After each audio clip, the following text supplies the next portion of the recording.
Hello tout le monde, j'espère que vous allez bien. Il y a quelques semaines, je vous avais demandé de me poser toutes vos questions sur l'alimentation, que ce soit pour la perte de poids, la prise de masse, l'alimentation dans le sport, etc. pour qu'ensuite je puisse les poser à Jean-Michel Cohen, un célèbre nutritionniste que vous commencez à connaître maintenant, parce qu'il est déjà venu plusieurs fois sur ma page, pour que lui puisse y répondre. Donc dans cette vidéo, il répondra à toutes vos questions, donc j'espère que ça vous aidera à atteindre plus facilement vos objectifs.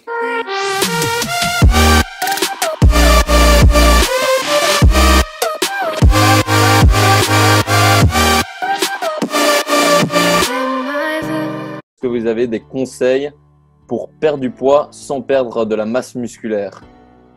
Bah oui, c'est assez simple. En fait, il y a des proportions nutritionnelles à respecter. Qu'on soit en alimentation normale ou en alimentation de régime, on est obligé d'avoir les mêmes apports nutritionnels. De toute façon, quand on fait un régime, on est obligé de conserver un taux de protéines qui est suffisant. C'est pour ça qu'en fait, dans tous les régimes, contrairement à une alimentation naturelle, on se retrouve souvent hyperprotidique avec hypoglucidique et hypolipidique.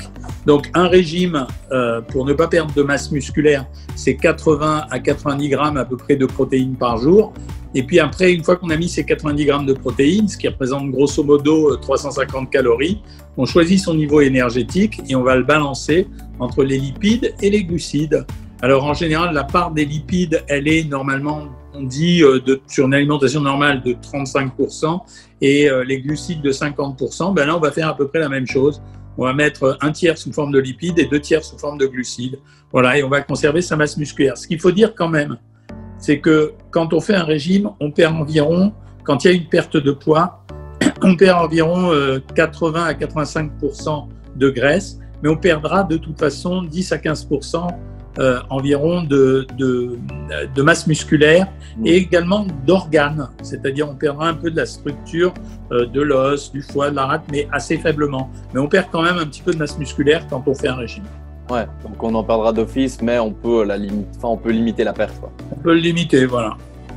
La deuxième question, ce serait comment ne plus stagner donc dans une perte de poids? Ce qu'il faut savoir, c'est que plus on va maigrir, et plus le corps va se défendre et essayer de protéger sa réserve de graisse, qui est vraiment une réserve. Ça veut dire qu'il utilise ça pour des situations exceptionnelles, les famines dans le passé, les hospitalisations aujourd'hui. Donc le corps, pour se protéger, il va commencer à diminuer son activité, mais au niveau cellulaire. Donc on va perdre une partie de la dépense d'énergie d'environ 10 à 15%. Donc déjà, quand on maigrit, on observe un ralentissement de l'amaigrissement si on observe le même régime. Mais ensuite, au bout d'un moment, quand on a perdu du poids, eh bien, on véhicule moins de cellules. Donc forcément, on a moins de dépenses d'énergie. Et à ce moment-là, on utilise 2 techniques. La première technique, c'est une technique qui consiste à passer à des régimes restrictifs sur des séquences de 48 heures. C'est-à-dire qu'on garde le même régime, mais on fait un blocage de 48 heures sur lequel on va faire un régime vraiment restrictif. Exemple d'un régime vraiment restrictif, on va prendre le matin un café et un yaourt. Le midi, on va prendre une assiette de crudité sans sauce, avec juste du citron, un bout de viande ou de protéines, quelle que soit la protéine sans matière grasse, des légumes sans matière grasse et un yaourt. Et on va refaire la même chose le soir. Là, on est typiquement dans un régime très restrictif. On va le faire sur 48 heures et après, on va redémarrer le régime auquel on a l'habitude. Et ensuite, on va se repeser la semaine suivante pour voir ce qui s'est passé. Et si la perte de poids n'est toujours pas au rendez-vous ou si elle est faible, on recommence 48 heures de ce régime. Ouais. Ça, c'est la première technique. La deuxième technique, elle est plus violente. C'est ce qu'on appelle les diètes protéiques. Alors, c'est un truc qui est assez vieux.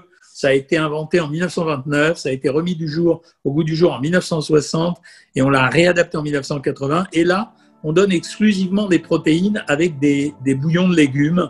Et pas plus que ça. C'est finalement quasiment un jeûne, mais un jeûne protéique. Ça veut dire qu'on préserve, comme d'habitude, les protéines, parce que c'est un besoin qu'on ne sait pas remplir hors alimentation. Et dans ces cas-là, on fait ça pendant une semaine, par exemple, et on va perdre 3 à 4 kilos, voire, sur une semaine. Et après, on va redémarrer très doucement l'alimentation en reprenant le premier régime dont je t'ai parlé, très restrictif, puis en revenant au régime suivant par la suite au bout de 8-10 jours. Voilà, ça c'est pour ça qu'un régime, ça doit se modifier en permanence. On ne peut pas faire un régime. Ça n'existe pas. C'est la problématique qu'on a rencontrée avec tous les régimes miracles et même les régimes relativement équilibrés comme Weight Watchers, ils sont souvent en panne au bout d'un moment, simplement parce qu'il n'y a qu'un régime. Donc, si par exemple j'ai 20 kilos de plus et que j'en ai perdu 15, il n'y a aucune chance pour qu'avec le même régime, je continue à perdre du poids. Donc, les gens, ils vont tirer la langue, s'épuiser jusqu'au moment où ils vont craquer. En ayant craqué, ils se sentiront coupables. En étant coupables, il va falloir l'oublier. Et on va l'oublier en étant le dernier des derniers, c'est-à-dire en mangeant plus et donc en grossissant. Et quand on va grossir, on reprendra un peu plus de poids que la fois d'après. C'est pour ça que tous ces régimes, c'était les régimes yo-yo. Et tous ces régimes, il y a des gens qui ont dit les régimes, ça échoue à 80%, etc. Ben oui, c'est absolument normal. Si on ne sait pas suivre l'évolution d'un régime, eh ben, on est foutu. Ça veut dire qu'on aura maigri, mais ça sera vraiment ponctuel et on prendra du poids derrière. Ouais, c'est pour ça que là, la question une autre question qu'on m'a posée, c'est quel type de régime est le plus efficace? En fait, on se rend compte que le régime qui marche le mieux, c'est les régimes sur le mode méditerranéen. Ça veut dire qu'on va en fait manger de tous les aliments. Protéines, des bonnes graisses, des céréales, des légumineuses. Et après, ce qui va faire la différence entre tous ces régimes, ça va être le temps, la violence de l'amaigrissement qu'on va créer. C'est-à-dire que, par exemple, quand je prends une diète protéique, c'est super efficace sur la première semaine. 4 kilos en une semaine. Mais on n'aura pas 4 kilos toutes les semaines pendant un mois. Et quand on prend les régimes, tous les régimes les uns après les autres, et qu'on compare à J0 et qu'on compare à J plus 45, c'est-à-dire un mois et demi, on se rend compte que tous les régimes donnent à peu près le même résultat, sauf qu'il y en a qui ont été agréables, d'autres qui n'ont pas été agréables, et que le régime méditerranéen, il correspond beaucoup plus à la situation du monde omnivore dans lequel nous vivons. Donc en fait, il vaut mieux faire aujourd'hui des régimes modérés sur un modèle méditerranéen, savoir qu'on ne va pas perdre 4 kilos la première semaine, mais qu'on va perdre grosso modo entre 500 grammes et 1 kilo par semaine, et tenir dans le temps et pouvoir espérer conserver le poids qu'on a perdu. Si ça n'a pas été accidentel, la prise de poids, par exemple, je sais pas, on t'a donné pendant 3 mois de la cortisone, tu vas prendre du poids. Ça, c'est accidentel. Une fois que tu arrêtes la cortisone, tu remanges comme avant, il n'y a pas de problème, ça se passe très bien. Mais si la prise de poids, elle n'est pas accidentelle, si elle est génétique, si ça a toujours été dodu, si ça fait 12 fois que tu as fait un régime et que tu as repris du poids, alors à ce moment-là, il n'y a pas de stabilisation. Il y a une rééducation alimentaire. C'est-à-dire qu'on te réapprend à manger différemment pour essayer de conserver le poids que tu as perdu. Et ça, c'est le vrai mot rééquilibrage alimentaire. Le rééquilibrage alimentaire, je veux dire, j'adore les gens qui disent je veux faire un régime, mais plutôt en rééquilibrage alimentaire. Mais ça s'appelle un régime. Et après, les rééquilibrages alimentaires, c'est des régimes détendus, avec des apports caloriques qui peuvent aller de 1800 calories, même 1600 calories jusqu'à 2600 calories. Et après, tu as les régimes qui ne sont pas des rééquilibrages alimentaires, on va être en dessous de 1600 calories, donc on va être sur une restriction. Mais le terme rééquilibrage alimentaire, c'est une des plus grandes hypocrisies qu'on ait trouvées. Et les aliments coupe-faim, vous en aurez à conseiller? Oui, les aliments coupe-faim, ceux qui assurent le plus la satiété, c'est en général les protéines. Les protéines ont un effet sur la satiété. Alors après, elles fonctionnent doublement. D'abord, ça a un effet sur la satiété parce qu'en termes de valeur calorique, la densité calorique est plus faible. Puisque les protéines, c'est 4 calories au gramme, les autres, c'est 7 pour l'alcool, 4 pour les glucides et 9 pour les lipides. Mais par contre, l'utilité énergétique, ça veut dire la valeur d'utilisation énergétique, elle est encore un peu inférieure pour les protéines, elle est de 3,75. Donc déjà, on peut en manger plus pour avoir moins de calories. Et la deuxième chose, c'est parce que les protéines, quand elles se dégradent, elles vont former des acides, des corps cétoniques qui ont un effet sur la saturation de l'appétit. Bon, mais ça, c'est à peu près connu. C'était la base des régimes hyperprotéinés. On mangeait tellement de protéines qu'à la fin, on n'avait plus faim. Et la deuxième catégorie d'aliments qui coupent l'appétit, c'est en général les fibres, c'est-à-dire soit les végétaux, soit les légumineuses. Alors, les végétaux sont moins caloriques que les légumineuses, mais les légumineuses sont intéressantes parce qu'elles apportent un peu de protéines en plus. Donc, un régime qui est basé sur protéines plus légumes ou protéines plus légumineuses, ça fonctionne. Il y a des vieilles théories qui ont fonctionné sur les lipides. C'est d'ailleurs la base des régimes cétogènes qui sont une vraie merde parce qu'ils sont dangereux. Non, ils sont dangereux. Et c'était de se dire que, en fait, on a toujours raisonné en se disant que c'était l'hypoglycémie dans le corps qui déclenchait la faim ou qui déclenchait la satiété. Eh bien, on a pensé la même chose sur les graisses. C'est-à-dire qu'on s'est dit, au fond, on a dosé les graisses dans le sang et on s'est rendu compte que quand il y avait une diminution de graisse dans le sang, il y avait une augmentation de l'appétit. Mais cette théorie, elle a été revue depuis et on considère que c'est quand même la théorie de la glycémie qui fonctionne et qui ouvre ou qui baisse l'appétit. C'est pour ça que c'est intéressant de s'habituer aussi à des régimes sans sucre.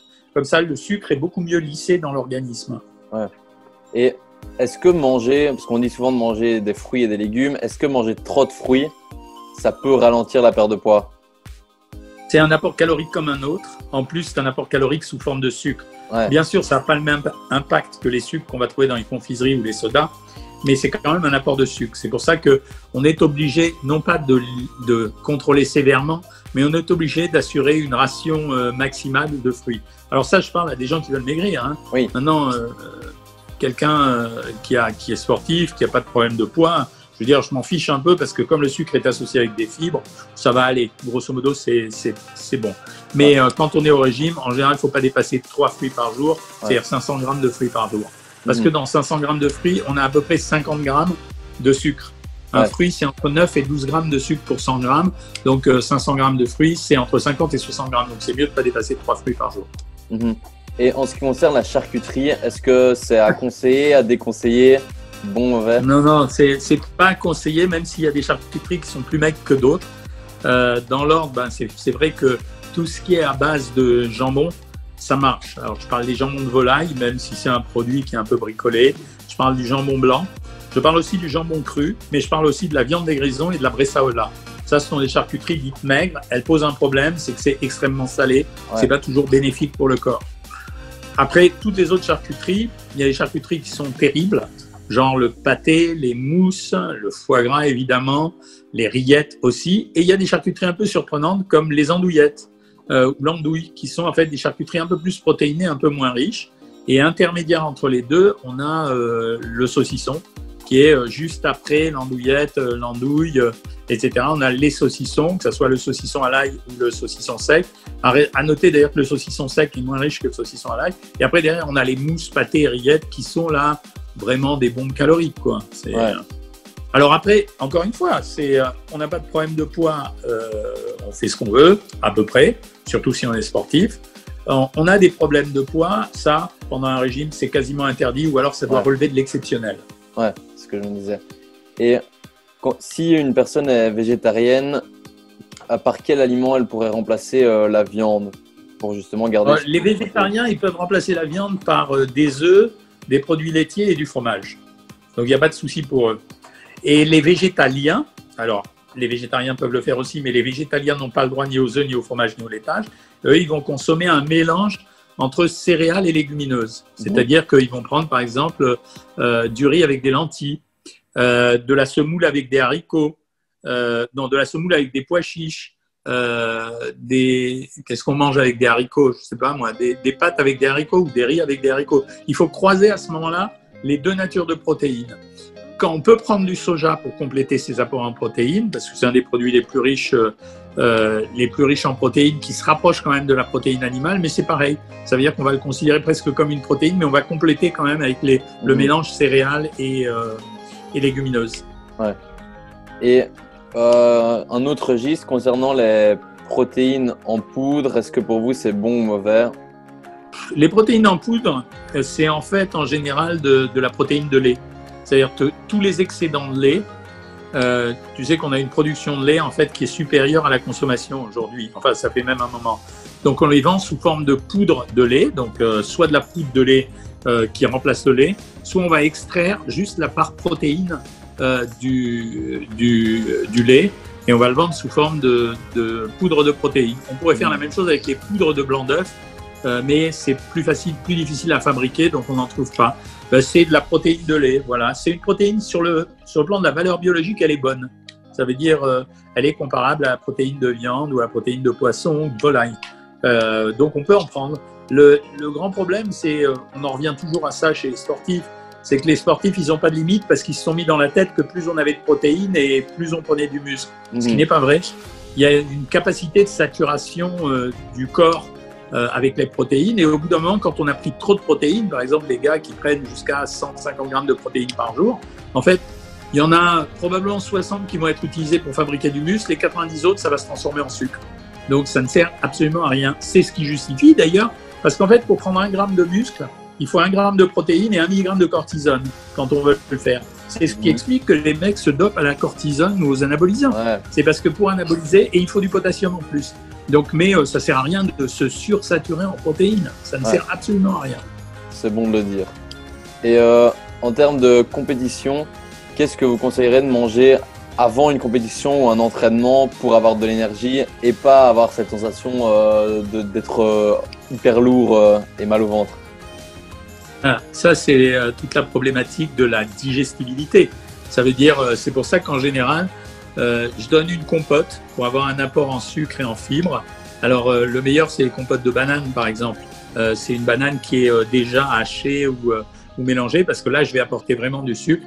Et en général, je complète avec un produit laitier parce qu'il se digère assez facilement, surtout s'il est fermenté, du type un yaourt entier, avec une compote à côté, et là, il y a assez d'énergie. Maintenant, pour ceux qui n'ont pas de problème de digestion, faut aller vers le pain. Le pain, c'est quand même la source de sucre lent la plus simple, qui va se distribuer vachement harmonieusement. Du pain ou des biscottes, si on a peur d'être ballonné. Et à ce moment-là, on va prendre 4 biscottes à 6 biscottes, selon l'intensité de l'exercice qu'on va faire. Et on va ajouter une protéine avec, ou des matières grasses. C'est-à-dire, soit je vais ajouter un morceau de fromage, soit je vais ajouter, par exemple, je vais les tartiner avec du beurre ou de la margarine. Mmh. Et si jamais on part sur, imaginons, une course de longue distance, donc marathon ou semi-marathon, vous conseillez de… Non, là, il faut s'équiper. Là, il faut s'équiper pendant la course. Qu'est-ce qu'il faut manger? Ouais, c'est ça. Là, on est obligé. Il faut s'équiper pendant la course parce que, alors, soit on utilise les boissons. On peut prendre des boissons énergétiques. Les boissons énergétiques, c'est du café sucré. Il n'y a pas de fantasme à avoir à propos de Red Bull, etc. C'est un gros café sucré, le Red Bull. C'est pas plus que ça. La taurine, elle sert absolument à rien. On a vérifié ça. Mais bon, le marketing est très bien fait. Soit on prend des boissons énergétiques et on en boit régulièrement, soit on va amener avec soi des produits secs et déshydratés. L'idéal pour moi, c'est les abricots parce qu'en plus, ça contient du magnésium. L'inconvénient des produits énergétiques, c'est que les gens ne tolèrent pas toujours la caféine qui est mise à l'intérieur parce qu'il y a toujours de la caféine. Et donc, ça peut donner des crampes musculaires. Ouais. Donc, il faut boire un mélange, il faut prendre les boissons énergétiques, mais boire beaucoup d'eau en même temps aussi. Sinon, l'avantage, le truc le plus intéressant, c'est les abricots. Magnésium, potassium, un peu de calcium, un peu de sucre. Ça se tient facilement dans une poche et ça marche. Justement, vous en parlez il y a 2 secondes. C'est ma dernière question. C'est comment éviter justement les crampes? Les crampes, c'est déshydratation, 9 fois sur 10. Ça veut dire que normalement, quand on fait une course, il faudrait qu'on boive minimum 200 ml d'eau toutes les demi-heures. En fait, contrairement à une idée reçue, on n'arrive pas à optimiser la performance d'un sportif avec l'alimentation. Mais par contre, on arrive à limiter les effets négatifs de la compétition. Ça veut dire qu'il faut restaurer tout ce qu'on va perdre pendant la compétition. Donc la première chose qu'on va perdre, ça va être l'eau. Et les autres choses qu'on va perdre, c'est pas les vitamines, c'est trop long, mais ça va être les minéraux. Ça veut dire sodium en particulier, potassium, calcium, magnésium. Donc c'est pour ça que quand on faisait des préparations, moi j'ai soigné quelques grands sportifs, en général je prenais de l'eau, et pour 200 ml d'eau, j'amenais 1 gramme de fructose, c'était un sucre qui avait un pouvoir de transformation très rapide, 1 gramme de potassium, 1 gramme de calcium, 1 gramme de magnésium, et je mettais un peu de vitamine C en plus au cas où. Voilà, je suis pas sûr que ce soit très efficace, mais ça a amélioré en tout cas la fonction neuromusculaire. Donc je faisais ça, et ça se passait plutôt pas mal. Ouais, donc tout mélanger dans une boisson préalable, quoi. Ouais, et en boire régulièrement, parce que c'est mieux parce que tu peux prendre de l'eau minérale, mais les apports en minéraux sont insuffisants. Ouais. Donc c'est pour ça qu'il faut compléter. Et c'est facile à retenir parce que 20 grammes de 200 ml d'eau, 20 grammes de fructose et 1 gramme calcium, magnésium, potassium, sodium. Ça va. Du coup, on peut se faire ses propres boissons énergisantes, quoi. Bien sûr, bien sûr. C'est un peu moins cher. Ouais. Ok, nickel. C'est toutes les questions qu'ils avaient pour vous. Donc, c'était bien. Merci d'avoir répondu. Clair, net, précis. Non, c'est un plaisir parce que tu as un sourire très engageant. Donc, j'invite tout le monde à te suivre sur tes exercices physiques.